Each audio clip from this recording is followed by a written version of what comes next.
বাংলাদেশ একটি ভারসাম্যপূর্ণ মর্যাদা ভিত্তিক একটা পররাষ্ট্রনীতি মাধ্যমে পরিচালিত হবে, যেখানে দেশের জাতীয় স্বার্থ এবং জনগণের স্বার্থই প্রধান হিসেবে বিবেচিত হবে। সেই স্বার্থের ভিত্তিতে আমরা যে কোনো দেশের সাথে সম্পর্ক স্থাপন করতে চাই। আমাদের রাষ্ট্রীয় এবং জাতীয় পররাষ্ট্রনীতি আসলে সেই দিকে হওয়া উচিত। গত 16 বছরের যে আমাদের নতজানু অবস্থা থেকে আমাদের বের হয়ে এসেছি 5ই আগস্ট, এবং সেটা যাতে অক্ষুণ্ণ থাকে, ধারাবাহিকতা থাকে। সামনের দিনগুলোতে যেই সরকারে আসুক না কেন, একটা দেশের সরকার পরিবর্তন হয়, কিন্তু পররাষ্ট্রনীতি কিন্তু সহসা পরিবর্তন হয় না, কারণ এটা রাষ্ট্রের সাথে সম্পর্কিত, জনগণের সাথে সম্পর্কিত। কিন্তু আমরা দেখেছি যে আমাদের সরকার পরিবর্তনের সাথে, দলের পরিবর্তনের সাথে আমাদের পররাষ্ট্রনীতিও পরিবর্তন হয়ে যায়।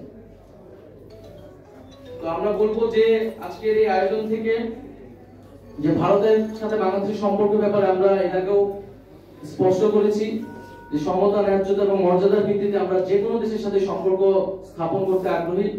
ভারত প্রতিবেশী দেশ হিসেবে ভারতের সাথে আমাদের সেই ঐতিহাসিক, সাংস্কৃতিক এবং অর্থনৈতিক সম্পর্ক রয়েছে।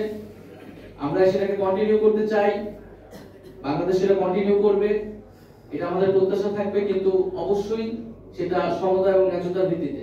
বাংলাদেশে গত 54 বছর ধরে আমরা দেখেছি যে সীমান্ত হত্যা একটা গুরুতর মানবাধিকার লঙ্ঘন হিসেবে পুরো আন্তর্জাতিক মহলে বিবেচিত হয়ে এসেছে, কিন্তু এই সমস্যার কোনো সমাধান আজ তো হয়নি। আমরা দেখেছি যে বাংলাদেশের সাথে ভারতের যে নদীর পানি বন্টন নিয়ে বিবাদ রয়েছে, সেখানে বাংলাদেশ ন্যায্য হিস্সা পায় না। তো ভারতকে বাংলাদেশের সাথে যদি সত্যিকার অর্থে একটি বন্ধুত্বপূর্ণ গণতান্ত্রিক সম্পর্ক স্থাপন করতে হয়, তাহলে অবশ্যই বাংলাদেশের যেটা হিস্সা, জনগণের যেটা প্রাপ্য, সেই প্রাপ্য বুঝিয়ে দিতে হবে। এবং আমরা বাংলাদেশের পক্ষ থেকেও এটা বলতে চাই যে ভারতে যে সংখ্যালঘু নির্যাতন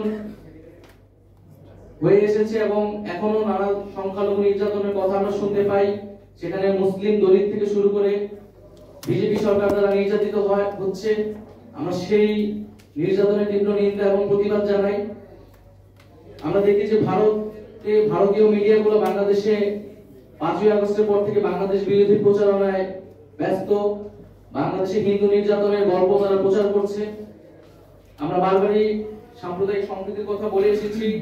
5ই আগস্ট পরবর্তীতে আমাদের পক্ষ থেকে কিন্তু বারবার করে বলা হয়েছে এবং আমরা এটা নিশ্চিত করেছি যে কোথাও যাতে সাম্প্রদায়িক হামলা, লুণ্ঠন ইত্যাদি না ঘটে। তারপরে 2-1টি বিচ্ছিন্ন ঘটনা ঘটেছে এবং যার পিছনে রাজনৈতিক উদ্দেশ্য প্রধান ছিল, কিন্তু তার সাথে নানা রকম মিথ্যা জড়িয়ে এখানে হিন্দু নির্যাতনের গল্প আসলে ভারতীয় মিডিয়া এবং পুরো আন্তর্জাতিক মহলে এটা প্রচার করে বেড়াচ্ছে।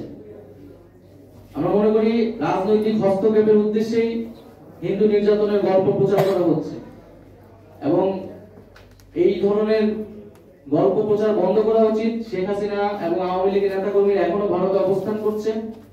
ভারত গণহত্যাকারীদের নিজ দেশে আশ্রয় দিয়ে কোনো ভালো উদাহরণ তৈরি করছে না। বাংলাদেশে বিচার